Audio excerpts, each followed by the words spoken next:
সমালোচনা অ্যাকসেপ্ট করার এবং গালি অ্যাকসেপ্ট করার। আমরা মাদক পাচার করি খাবার প্যাকেটে করে, শত প্রপাগান্ডা, হাজার প্রপাগান্ডা, কোটি কোটি টাকা ব্যয় করেও কিন্তু আপনাকে কেউ কি ফেলে দিতে পারবে না। আমরাই চ্যালেঞ্জ। দেখুন, আপনি যখন একটা কাজ করবেন, বিশেষ করে আপনি যখন একটা মানব সমস্যামূলক কাজ করবেন, তখন কিন্তু আপনার মানসিকতা থাকতে হবে আপনার সমালোচনা অ্যাকসেপ্ট করার এবং গালি অ্যাকসেপ্ট করার। আমি গালি বলবো, এটা অ্যাকসেপ্ট করার মানসিকতা আপনার থাকতে হবে। এটা যদি আপনি অ্যাকসেপ্ট করতে না পারেন, তাহলে আপনি এই লাইনে থাকার আপনার আদৌ কোনো প্রয়োজন নেই। আমি আপনাকে ছোট্ট একটা উদাহরণ দিই। সেটা হচ্ছে, আমরা যখন 2016 সালে চট্টগ্রাম রেল স্টেশন থেকে আমরা যখন 1 টাকায় আহার শুরু করি, যে আমরা পথ শিশুদেরকে, বস্তির শিশুদেরকে আমরা কি দিব, 1 টাকার বিনিময়ে খাবার দিব।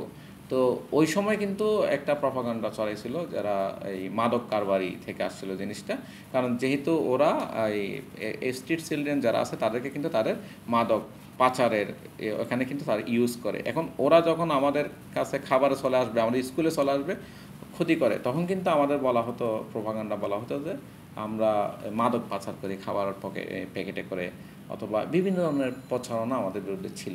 তা আমাদের ভলান্টিয়াররা কিন্তু দমে যায়নি। হ্যাঁ, তো এইটা নতুন কোনো কিছু না আমাদের জন্য।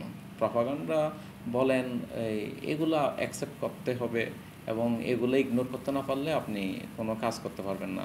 আর আপনি যদি সৎ থাকেন, বিশ্বাস করেন, আপনি যদি নিজের প্রতি সৎ থাকেন, নিজের মনে, আপনাকে কেউ ধ্বংস করতে পারবে না।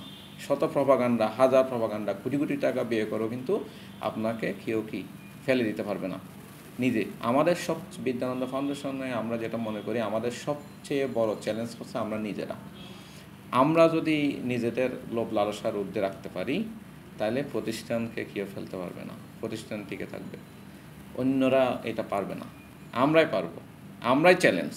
হাতে খুবই রেয়ার কেস, ধরেন বয়স্ক মানুষ আছে যিনি ব্যাংকে যেতে পারতেছেন না, অথবা হয়, তো আমরা তখন স্যাকও প্রেফার করি তখন। হ্যাঁ, যে ম্যাম এই স্যাকটা দেন এসে।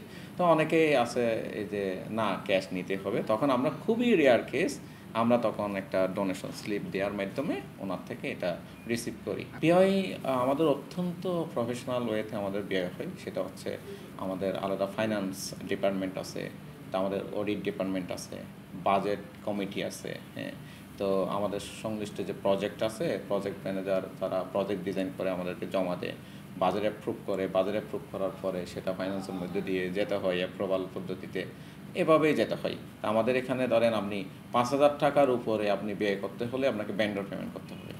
আপনি ওই যার থেকে আপনি মুড়ি কিনতেছেন, যার থেকে আপনি তরকারি কিনবেন, তার অ্যাকাউন্টে দিতে হবে।